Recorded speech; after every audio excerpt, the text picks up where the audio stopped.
Where the magic well was found, peace and comfort now abound, for a city nobly planned, builded by a fairy band, rears itself above the hill, where a garden, formed with skill, graces every court and street, every path of pleasure sweet, down to where a water ring, lake of careful fashioning, spreads its silver circling band round about a fairyland. In the first story, you were told how Prince Waratha, traveling in search of a wife, found by accident the magic well. You were also told how the finding of the well so inspired him that he resolved to build a city round about it, and with this object in view, set out with a great company of fairies, fully equipped to march across Australia to where the well is situated. As you will remember, they had nearly reached their destination when they were savagely attacked by the desert fairies. But with the timely aid of the shower fairies, the enemy was successfully routed, and the tale concluded by telling how, rested and refreshed, they all set out upon their final march, singing as they went. When in the early afternoon they arrived at the site of the magic well, a halt was called, and for a little time everybody rested. Then, taking a company of working fairies to the top of the hill, the prince directed them to remove the grass tussocks he and his friends had planted to hide the opening to the well from sight, and to dig down until they were told to stop. These instructions they faithfully carried out, the prince, meantime, watching their work with the utmost interest. When, as he judged, they had gotten to within a few inches of the flat brown stones which formed the trapdoor entrance to the well, he ordered them to retire, and calling to those friends who on the previous occasion had seen it opened, he placed them in charge pending further orders. He then instructed one of his officers to parade the entire company close to the well upon its eastern side. This done, standing upon some of the freshly thrown out earth, he told them that in a few minutes they should witness a most engaging sight. In clear-cut language, he followed this statement with a brief narrative of the finding of the well, its fascinating history as related to him by his father, and an outline of his intentions with regard to the building of the fairy city. In this project, he added, he expected to receive their willing cooperation and assistance, an expectation which his confidence in them led him to believe would be fully realized. As might have been expected, the speech was received with vociferous applause, which applause almost reached a roar, when at a wave of his hand, amidst the greatest curiosity and excitement, his trusty officers within the well opened the door, and a great stream of clear, cool, crystal water shot fountain-like into the air. If they had dared, they would at once have broken from their ranks and rushed pell-mell to the side of the well to see from whence the water came. But, too thoroughly trained to break discipline, they waited the command to dismiss. Before dismissing them, however, the prince ordered the cooks and kitchen assistants to retire and prepare an extra special open-air supper. This, he said, was not only to indicate his pleasure at the fact that at last they had arrived at the scene of their future operations, but in token of his admiration of the way in which they had borne themselves throughout the trials and terrors of their long and arduous march. They were then released from duty, and whilst the meal was preparing, occupied the time in a most minute examination of the well and its surroundings. Just as supper was about to be served, and when everyone was in place, the prince rose and said, "Before partaking of the dainty viands now before us, I wish you all on this historic and maybe sacred occasion to rise and drink with me in the waters of the magic well. All success and enduring prosperity to the greatest enterprise ever initiated in Austral fairyland, the building of the fairy city." Immediately, all stood up, and with cheers that almost reached the sky, quaffed a fairy flagon of clearest water to the prince's toast. A fairy flagon, you should know, is made up of gum leaves put into molds, points up, and pressed into the shape required. To hold the leaves together and to make the flagon retain its shape, a kind of cement is used, made from an extract of black ants' milk and beeswax. It is very binding and, in addition, takes on a most beautiful polish, through which the gum leaves shine as clearly as do fruits or flowers that are preserved in ice. Now, the waters of the well have a very singular and happy effect upon all who drink of them, for though the prince had not said a word about it, they contain certain life-giving properties which bring to those who drink them the most enchanting results. It is because of these peculiar properties that the well is a magic well. Its waters work wonders in a way that cannot be seen. Thus, shortly after drinking of them, the fairies found themselves greatly stimulated and exhilarated in spirit, but their prime quality lies in their power to rejuvenate those who partake of them.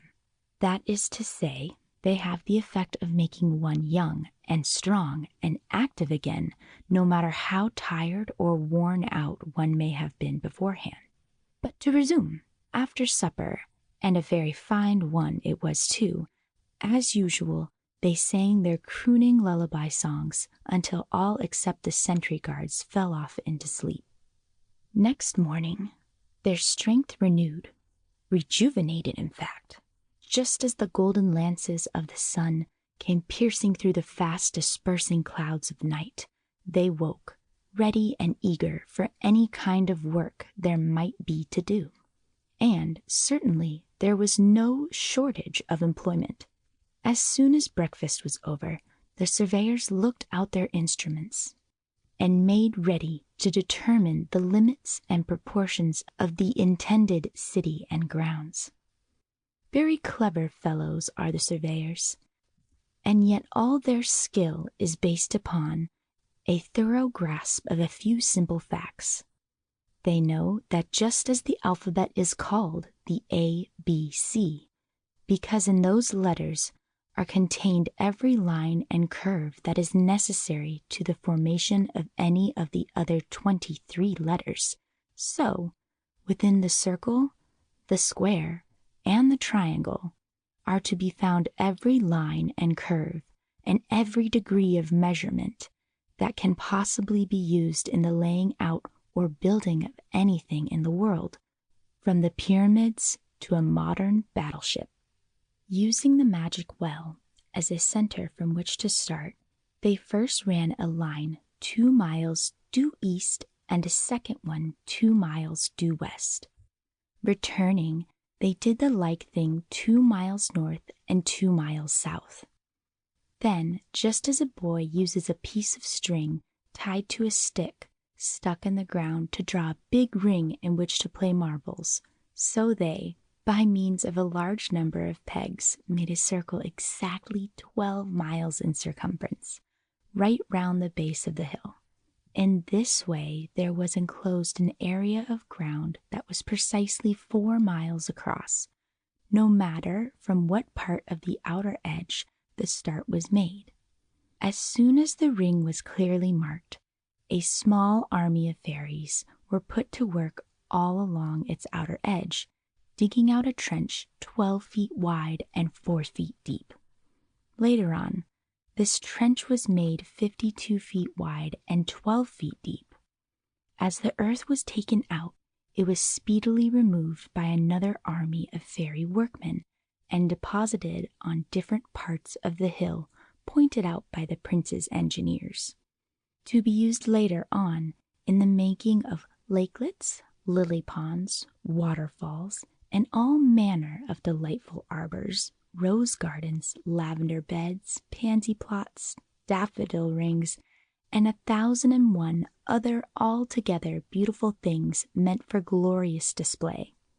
In the meantime, certain specially qualified engineers who really belonged to the cave fairies, and therefore fully understood underground tunneling and mining, having been persuaded by Prince Waratha to join his forces, were industriously directing the sinking of 4 great pits close beside the magic well. Each of these pits was situated directly under one of the lines running north, south, east, and west. When they were sunken 13 feet, sloping tunnels were begun, which tunnels, following exactly beneath the lines drawn on top, ultimately found an opening into the great trench on the rim of the circle 2 miles away. But, of course, none of this work went on without interruption. It was only a matter of a very few days when the desert fairies, impelled by curiosity, came to see what was going on. The great trench, which, as you will have surmised, was being digged to form a circular lake, first attracted their attention, and very much it puzzled them. What it all meant they could not understand, but true to their vicious instincts, they soon made up their minds to try and destroy it. This they sought to accomplish by blowing immense quantities of loose sand into the excavation, thereby making it necessary to do the work all over again. If, for the future prevention of this wanton and dastardly outrage, no remedy could have been found, here was an end to the making of the lake. But there were brains among the prince's engineers, and one of them very cleverly constructed a most ingenious device for counteracting or stopping the flying sand. In a certain spot in one of the otherwise dry and sterile gorges, watered in some way not yet discovered, he had seen a very large number of bamboos growing. They were of all sizes, from the thickness of a lead pencil to the circumference of a man's wrist, and being very sheltered from the wind, they were all extremely tall. Getting a huge quantity of them brought up from the gorge, he first had them cleared of inside pith so as to leave a free passage from end to end. Taking the thinner ones, he had tiny holes bored into them about ½ an inch apart. This done, he fitted them straight up and down into a frame of the thickest ones, 12 feet square. When a number of these squares had been so fitted, they were taken to the outside edge of the trench, and there set up by means of props or stays, also made of bamboo.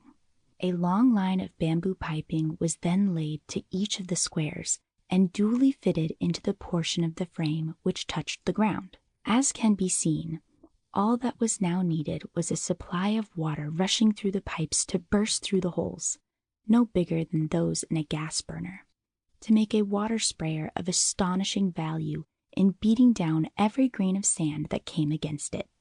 Very ingenious also was the way in which this feat was accomplished. An enormous basket basin was first woven out of bamboo leaves and thoroughly stiffened with beeswax. It was then set upon pillars, made with stones taken from the ground, right against the opening to the well. In appearance, it looked something like the high, round tanks one sees at railway stations. There was this curious difference, however, that through the bottom of the basin, bamboo pipes came down, and these were joined to the other pipes that were to take the water to the squares. Now, it has to be remembered that when the trapdoor of the magic well was opened, the water shot upwards into the air. To permit of the basin being placed in position, and for other reasons, the door had been closed and the water shut off. To make it fall into the basin when it should be again released, a kind of stand pipe, surmounted by a concave shield, something the shape of a reaping hook, was so erected as to be behind and over the water as it would rise. The shield, like the basin, was made of waxed bamboo leaves. In due course, everything being ready, the trapdoor was again opened, and just as expected, the rising column of water struck the shield and, running along its concave curve, poured downwards into the basin. For a little time, the water seemed to leave the basin faster than it was received, but that was not really the case. For the engineer had calculated the matter to such a nicety that not until the basin was almost brimming and the weight of the water helped, did it empty as quickly as it was filled. And what a sight it was when the squares sent out their spraying, sparkling streams of water. No wonder the desert fairies drew back in startled amazement. Rain, they knew. A traveling waterspout they had seen and marveled at. But there was something past all comprehension. 100,000 never-stopping jets of water, shooting straight at them, and more weird and awe-inspiring than anything they had ever heard or seen before, giving out the strangest music and the most brilliant colors as the wind and sun played in and out among them. Very soon they saw the results of the water's action. Everywhere within range the sand lay flat and heavy, and try as they might, every attempt to fling the loose grains through the spraying water into the trench was a dismal failure. They were completely worsened, and for many a day thereafter the fairy workmen were allowed to follow their pursuits in unmolested freedom. Having now rid themselves of the attacks of the desert fairies, the work of laying out the city and surroundings rapidly advanced. In particular, 4 things were pushed ahead with all possible speed. They were the finishing of the great trench, the completion of the tunnels through which the water was to flow to fill it, the building of a very large basin, and an ornamental fountain over the pits and opening of the well, and the construction, underneath the basin, of simple but effective machinery for the control and regulation of the waters of the well. In due time, they were all finished and ready to be put in use. Prince Waratha thereupon declared a general holiday in order that all might take part in the first and most important event connected with their venture, namely, the turning on of the water that was to transform the trench into a lake, and, in so doing, convert what had hitherto been a hill in the desert into Fairy Island. They were therefore asked to assemble round about the fountain, which, up to that day, had been screened from view. What time those engaged upon its erection carried out their task. Now, exposed to all beholders, they saw that it consisted of 3 parts. First, there was the great black polished marble base, several feet in depth. Upon this base there rested a projecting white marble basin in the shape of an enormous water lily, whilst the fountain itself, made of greenish-colored bronze, rising from the center, was so fashioned as to represent a glorious bunch of Waratha blossoms, from the middle of which, a good deal taller than the rest, a very Prince of Waratha appeared. When the fountain was in action, from every tiniest petal of these mimic blossoms was meant to shoot a delicate spray of clearest water, whilst the lofty central flower would send a shaft sheer into the sunlight, and so cleverly was everything adjusted and arranged that not a drop of water was wasted. It all fell into the basin, and by means of neatly hidden overflow pipes ran into the pits beneath, and so through the tunnels into the lake. All this, however, is anticipating the event. At 12 o'clock precisely, In accordance with the prince's orders, the levers of the machinery, out of sight beneath the basin, were swiftly reversed. Instantly, the fountain began to play. From the bunched blossoms burst a misty spray, soft, cool, and altogether delightful, especially when a number of gaily colored rainbow tints peeked and pranced and revealed through and through it. In addition, high into the air from the central flower shot a silver shaft of water that, breaking as it fell, seemed to tremble into unnumbered strings and sprays of diamonds, zircons, tourmalines, topazes, and opals, as the sun's rays glanced and gleamed amid the glistening drops. The spectacle was both charming and delightful, and the fairies cheered and cheered again at the varying effects. Then, suddenly, as often happens in a crowd, they broke into bands, some to go this way and some that. Naturally enough, by far the greatest number of bands made for the trench, for of course everybody was anxious to see what was there taking place. Almost before they arrived, however, the water came running through the tunnels, and as they stood watching, steadily began to make its way from edge to edge. Of course, it took many and many a day to fill, but with a never-stopping supply of water pouring into it from north, east, west, and south, fill it did, and has remained so filled ever since. Now, the creation of this great lake round about the land chosen for the fairy city, and its gardens and grounds, not only acted as a bar to certain enemies, but so vast a quantity of cool, fresh water had a miraculous effect upon the atmosphere. It became more humid, more moist. Trees and shrubs that could not have lived there before, no matter how much water might have been given them, now flourished amazingly. Flowers, fruits, and other edibles of all kinds grew to perfection with astonishing rapidity. Birds of every sort and description, attracted in some mysterious way to the lake and hill, came in hundreds and settled there permanently. Bees, beetles, butterflies, and moths, in like manner, came, as it were, out of a space to find a new and possibly a happier home than they had ever known before. In an incredibly short space of time, therefore, the place became bright with strains of feathered songsters and the glitter of their gaily plumaged friends. About the hill, miniature forests were planted and grew as if by magic.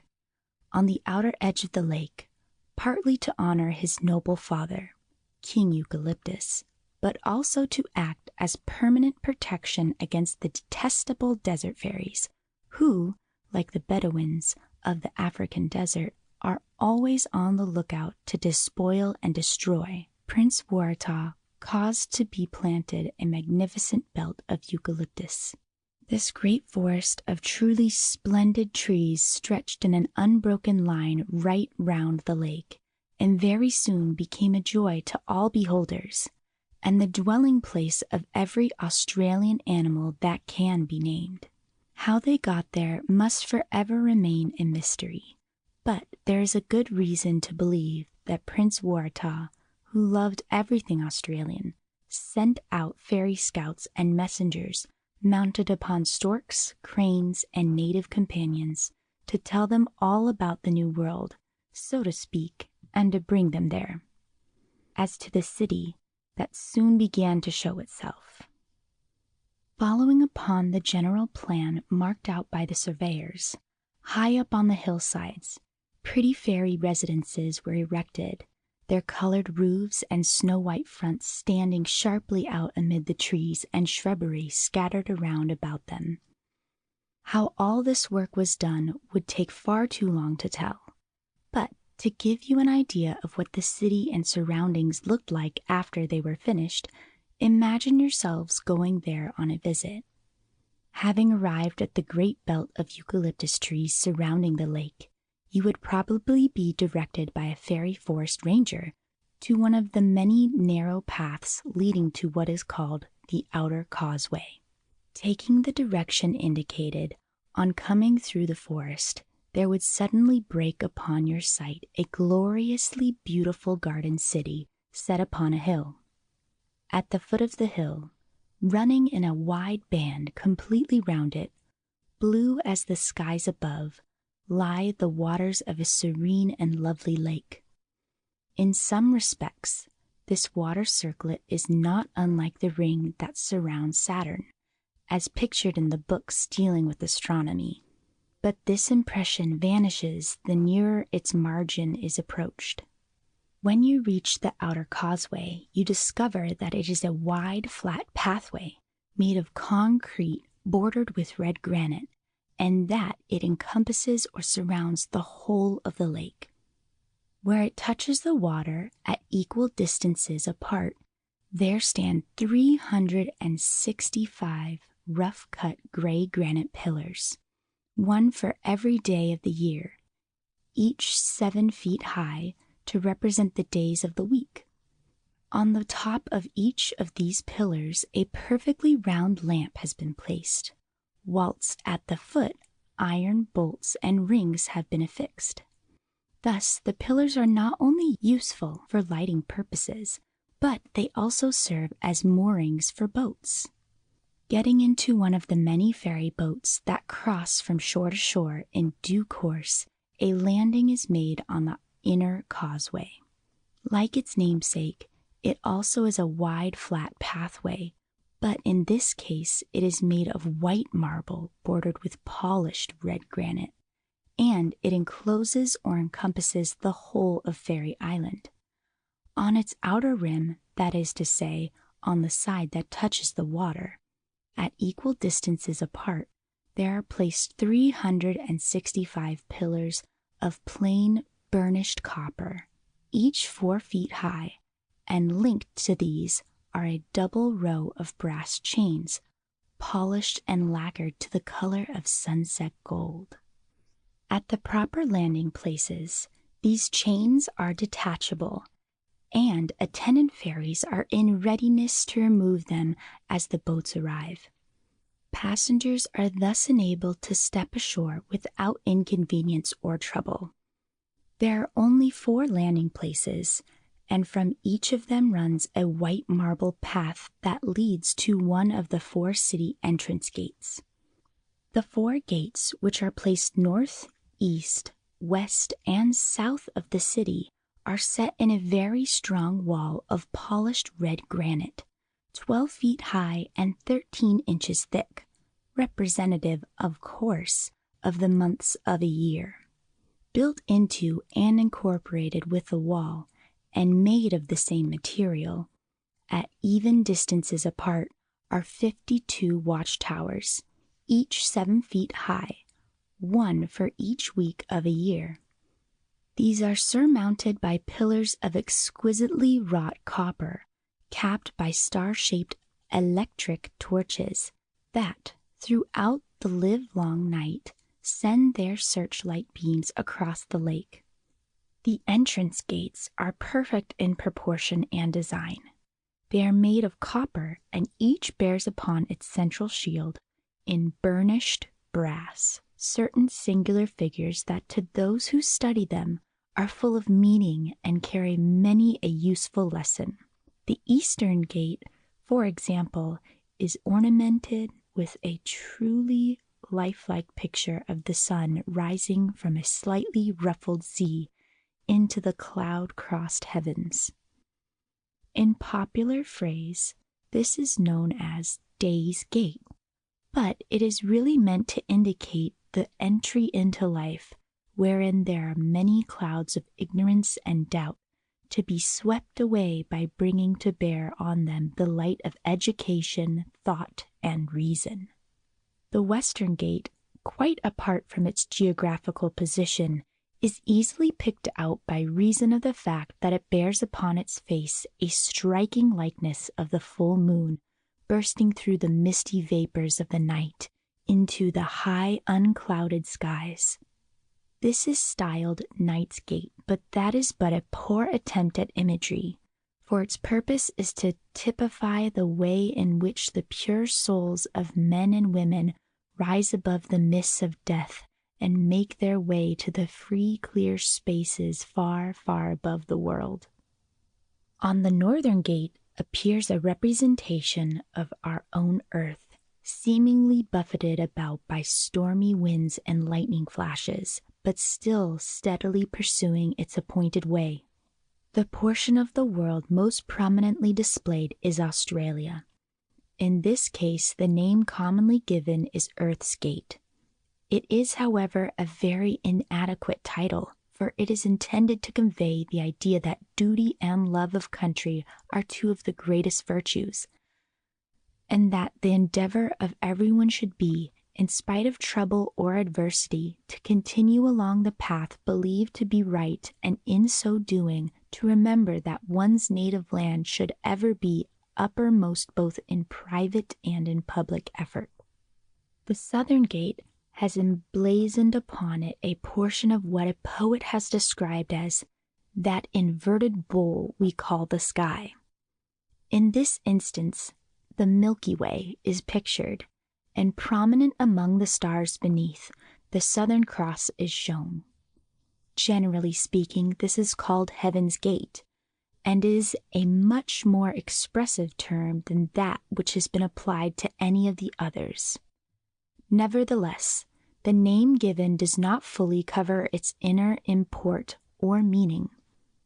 As is well known, the Milky Way is caused by the massing or bringing close to each other of a very great number of stars, and as their lights mingle, there is produced the strange spilled milk effect, which gave rise to the descriptive appellation. But that is by the way. What it is meant to convey to those seeing it, featured on the gate, is the idea that Heaven's Gate is guarded by an innumerable host of angels, milk-white in their purity, who will not allow anyone to pass except by right. And only those have the right to enter heaven who, by their good conduct, truth-telling, and straightforwardness, are fit and proper persons to be admitted to the kingdom of God. The Southern Cross beneath, with its 5 glowing stars, represents faith. Not that blind kind of faith which just believes a thing because someone has said it to be true, but one that is based on the fullest use of the 5 senses of touch, taste, sight, smell, and hearing, which have been given us as aids to understanding and knowledge. Such, then, is a brief description of the gates of fairyland, through one of which, to enter the city, everyone must pass. There is but one other remark to make concerning them. Whenever there's any reason for them to be mentioned, the order in which their names are given is always northern, eastern, western, and southern.